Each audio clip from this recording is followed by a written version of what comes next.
should have been in the front row, third from the left, next to Lauren and behind Jesse, exactly where I sat for every assembly.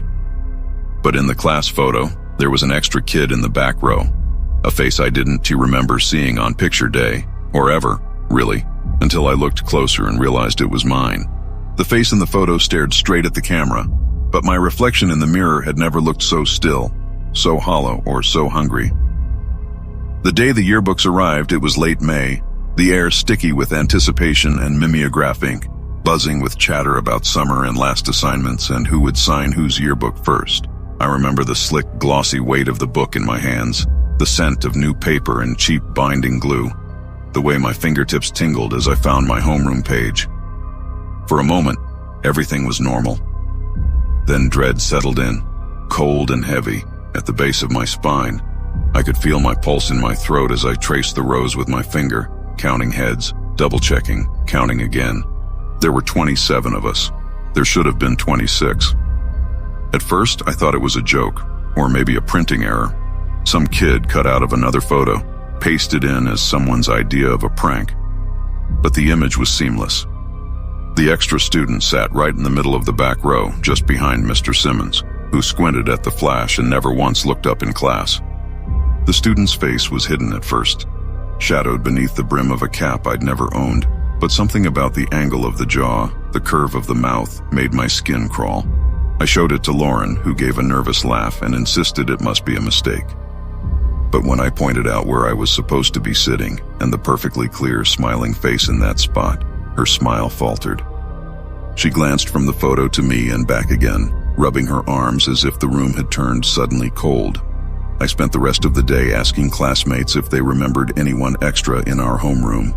Some shrugged, others looked unnerved, and a few looked at the photo and shook their heads, confused or scared. No one remembered the kid in the back row. No one could give his name. I started to wonder if I was losing my mind, or if it was some kind of weird collective trick, but the unease wouldn't fade. The longer I stared at the photo, the more my own reflection in windows and bathroom mirrors seemed unfamiliar, as if my face might slip and reveal the stranger behind it. That night, my bedroom smelled faintly of pencil shavings and old notebooks. The window cracked to let in the damp, cool air. I propped the yearbook open on my desk, tracing the lines of the photo with my thumb, half expecting to find a hidden seam, a watermark, anything to prove it was fake. The faces were all accounted for, except for the one no one knew, except for mine, twice. Once where I belonged, and again, looking back at me from the shadows. I woke up to the sound of something scratching at the window. For a moment, I lay frozen, listening as the sound became rhythmic, deliberate, like fingers searching for a latch. The curtain fluttered and a breath of cold air slipped inside. I sat up, blinking at the streetlight glow on the ceiling, and as my eyes adjusted, I saw something move past the sheer curtain, a shadow, thin and inhuman. My heart pounded as I swung my legs out of bed, clutching the yearbook. The window was shut tight, latched, and there was no sign of anything outside, except a single pale fingerprint on the glass, still smudged from the inside. At school the next day, a chill hung in the air, even as the sun beat down on the asphalt. Every time I looked up, I felt watched, an invisible force pressing against my back, following my movements, waiting for me to look again at the photo. Fourth period, I slipped the yearbook out and checked again. The extra student's face was clearer now, no longer hidden in shadow. He was wearing the same hoodie I'd worn that day. He had the same scar above his eyebrow. The only difference was his eyes. Flat, black, shiny, almost wet-looking. The pupils never contracting, never blinking. I snapped the book shut, but the image burned behind my eyelids, the ache in my temples pulsing louder, the taste of old pennies flooding my mouth. That night I dreamed of the schoolyard after dark, the swings creaking in the wind, the slides slick with dew. A figure stood under the basketball hoop, motionless, face turned up to the moon. My face, or not quite mine, pale, expressionless, hungry. I ran across the gravel, but the school doors were shut, the windows black, the smell of burning paper curling up from the vents. Morning came, brittle and gray. My mom, usually so chipper, eyed me warily as I poked at my cereal, pushing the loops in slow circles. "You all right?" she asked, tracing the bruise-like circles under my eyes with a worried finger. I was about to tell her about the photo, about the scratching sound, about the face in the window, but my reflection in the toaster, something flickered. My own eyes, flat and black, staring back at me, just for an instant. Silence settled in the kitchen, thick as tar. I caught my mother staring at me, her lips pursed, her eyes wide and suddenly unrecognizable. "Josh?" she asked, voice straining. "Is that you?" For a split second, I wasn't sure. In that suspended breath, I felt something behind me, something wearing my skin, grinning with my mouth, just waiting for me to turn around. I shouldered my backpack and left, feet pounding the pavement, lungs burning, sweat slicked between my shoulder blades. But no matter how far I walked, I could still feel it. The presence behind me, following, matching my steps, every shadow stretching longer, every reflection blurring into something wrong. I never went back to look for the extra student in the photo. I never asked anyone else about him. I only knew that someday, if I looked in the mirror long enough, there might be someone else looking back. And the yearbook? I never opened it again. But sometimes, when I walk through crowds, I catch glimpses of my own face, staring back at me from the edges. Always just out of focus, always watching, always waiting for the next class photo to be taken. We thought it was just another bus ride home, a noisy, sticky, end-of-year blur of backpacks and summer plans.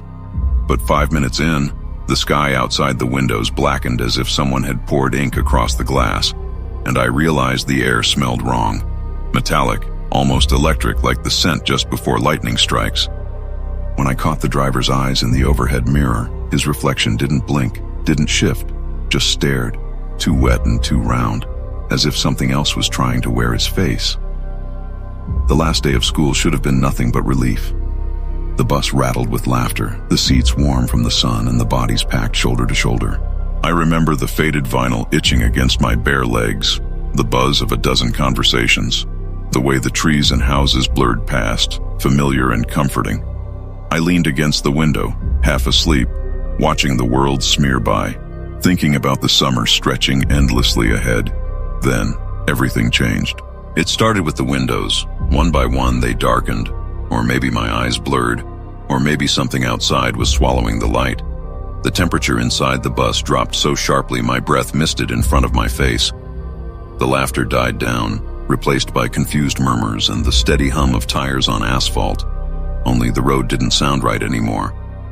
It sounded slick, almost sticky, as if we were rolling over something wet. I glanced at the seat in front of me, where Natalie was staring out her window, her face slack with disbelief.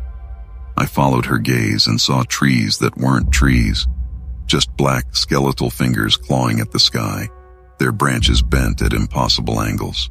The streetlights we passed were wrong too, glass bulbs bloated and milky, the light inside pulsing like a slow, irregular heartbeat. A hush settled over the bus, deeper than silence. The muffled thud of a dropped backpack echoed through the aisle like a gunshot. I could hear whispered prayers, nervous laughter, the snap of chewing gum. But beneath it all was something else. The low, rhythmic thrum of the engine, only it didn't sound like any engine I'd ever heard before. It sounded alive, breathing, digesting us. My stomach churned, and the air smelled like rust and ozone and something sweetly rotten, the kind of sweetness that makes your teeth hurt. I turned to Jake, my best friend, hoping for a joke, but his eyes were huge and glassy, a thin sheen of sweat on his upper lip. He mouthed something to me. "Where are we going?" But I didn't have an answer. The road twisted ahead, winding through a landscape I didn't recognize. The sun was still up somewhere, but the windows reflected only blackness, except for our own pale faces, staring back, wide-eyed, mouths slack with fear. Natalie looked at her phone, held it up like a talisman, but the screen was dead, the battery drained in a single blink. Someone started crying softly a few rows back, the sound muffled, like it was coming from underwater. I stood up shaky and staggered a few steps toward the front, toward the driver. The seat where Ms. Dawson always sat, her kind face, her endless patience, her peppermints, but she wasn't there. The seat was empty, the steering wheel moving on its own, the bus shuddering and groaning beneath us. That's when I saw the mirror. The driver's mirror showed eyes that shouldn't be there, dark and glossy, unblinking, with lids that didn't quite close right. No matter how I squinted, I couldn't make out a face, only a blur, a shape pressing itself into the shape of a man, stretching and flexing in the glass. I stumbled back, my knees weak, my breath coming in shallow gasps. The kids around me were whispering now, a chorus of, "What's happening?" and "I want to go home." But the words felt useless, swallowed by the hum of the engine. Outside, the black trees scraped against the bus windows, the sound like nails on a chalkboard. And for a moment, I thought I saw faces pressed against the glass. Not our faces, but something older, hungrier, watching us with a hunger I couldn't name. Then, the bus hit a pothole, or maybe something worse. The world outside the windows flickered, and for half a second, I saw our own neighborhood, the blue sky, the real world, just out of reach. The air inside the bus changed, became lighter, warmer, and I thought, for just a heartbeat, that everything might be okay. But the engine roared louder, and the bus lurched forward back into darkness, the road stretching on and on, the driver's eyes in the mirror blinking, once, twice, unblinking again. We drove for what felt like hours, days, until the whispering stopped, until the crying stopped, until the only sound was the mechanical breath of the engine and the slow, steady drip of condensation from the ceiling. I lost track of who was where, who was speaking, even who was breathing. At some point, the bus stopped. The doors hissed open to a place I couldn't describe. A place that shouldn't exist, with shadows that moved the wrong way, with air too thick to breathe. The driver's reflection watched, waited, and the last thing I remember is the urge, the desperate, irresistible urge to step outside. I don't know if we ever made it home. Sometimes at night, I hear an engine idling outside my window, and I squeeze my eyes shut, terrified that if I look, I'll see those same eyes staring back at me from the driver's seat, waiting for me to climb aboard again. And on the last day of school, when the buses line up outside, I never get on. I just walk home, listening for the sound of tires on wet pavement, the hum of an engine that never stops, and the quiet, empty promise that next year there will be one less seat on the bus. It was supposed to be my last day, the final walk through those halls forever, but something about the way the empty classrooms breathed made the walls feel too close. I was almost at the main doors, backpack slung over one shoulder, when a drop of sweat prickled down my neck. Not from the late June heat, but from a sudden, creeping certainty that I wasn't alone here anymore. I could swear I heard the slow, almost rhythmic squeak of a dress shoe on linoleum, just behind me, in a hall that should have been abandoned half an hour ago. The air smelled permanently of chalk dust and floor cleaner, with sour undertones of old lunches, but this afternoon there was something else, something thick and just faintly wrong. The sun slanted in through the high windows, lighting up empty rooms and deserted corridors, but the farther I walked, the more the light seemed to flatten, as if the whole building was holding its breath. I remember hearing the ticking of the analog clock above the main office door, but it didn't sound right. It wasn't just ticking, it was dragging, like the gears were clogged with something. We'd all heard the rumors about Mr. Harlan. He taught here for something like 30 years, until one morning when he did not show up to room 210. The school said he'd retired early, but the stories the kids whispered, how he'd been seen shouting at empty chairs, or staring at something invisible in the corner of the room, made it clear there was more to it. The district sent a counselor for a week after, and by winter break, the room had a new nameplate. That should have been the end of it. But on my last day, something pulled me back to the second floor. Call it nostalgia or grim curiosity, but I wanted to see the old classroom one more time. The halls were as quiet as the moment after the last bell, but the closer I got, the more I felt watched. The air tasted metallic, almost electric, as if a thunderstorm was brewing inside the walls. The carpet tiles sucked at my sneakers, but I barely noticed. My eyes were fixed on the door at the end of the hall, where the light bent just enough to make shadows stretch too long. Then, for a fraction of a second, I saw movement through the glass. A shape passed behind the door, blurry and impossibly tall. My heart hammered, but I told myself it was probably the janitor. I reached for the handle, felt the cold, oily give of the metal, and slowly, silently, pushed the door open. The classroom smelled like mildew and the ghost of chalk. Sunlight cut in through dusty blinds, dividing the room into stripes of light and dark. The desks were pushed to the sides. The floor cleared, but on the far wall the old projector screen was still down, flickering with dust motes. And there, in front of it, stood Mr. Harlan, standing too straight, his shirt crisp and tie knotted tight, as though he'd never left. He looked at me, not with recognition, but with an unbearable, unblinking focus, his smile stretching just a little too wide. The silence roared. I wanted to ask why he was here, but my tongue stuck to the roof of my mouth, dry as paper. I remembered then the kids who had been in this room with me that last year, who sometimes complained about headaches during class, who sometimes stared out the window for minutes, as if they'd forgotten what they were supposed to be learning. Mr. Harlan didn't speak. He just kept smiling, watching, eyes dark and glassy, as the air thickened with the scent of something I couldn't name. Something old, almost sweet but wrong, like fruit left too long in the sun. My pulse raced, but my feet wouldn't move. The chalkboard behind him, which should have been clean at the end of the year, was covered in tiny, frantic lines of chalk, symbols, numbers, a pattern too complex to read in one glance. I don't know how long we stood like that, seconds or hours, but eventually, a breeze pushed through the open window and the projector screen trembled. Shadows leaped across the wall, and for a moment, I could have sworn I saw something move among them.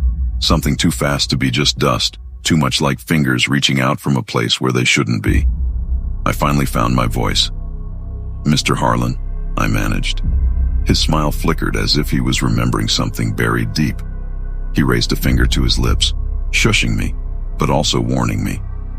Then, in a voice I'd never heard from him, soft, almost reverent, he said, "Class isn't truly over until the teacher says it is."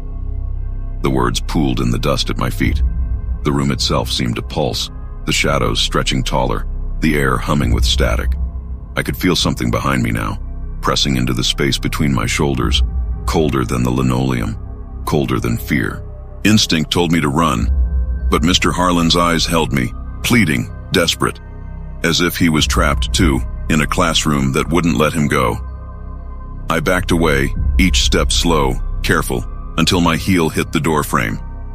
The moment I crossed the threshold, the pressure in the room vanished, the scent vanished, and the hallway gaped empty and ordinary behind me. I turned and ran, not just from the room, but from the school, from the memories, from whatever still lingered in those walls. To this day, I wonder what would have happened if I'd stayed. Would I have understood the patterns on the board? Would Mr. Harlan have ever stopped smiling? I never found out. The district shuttered the building that summer, citing structural damage, but I always thought it was something else. Sometimes, late at night, I still hear the faint scrape of chalk against slate and wonder if a classroom and a teacher are still waiting for their last student to return.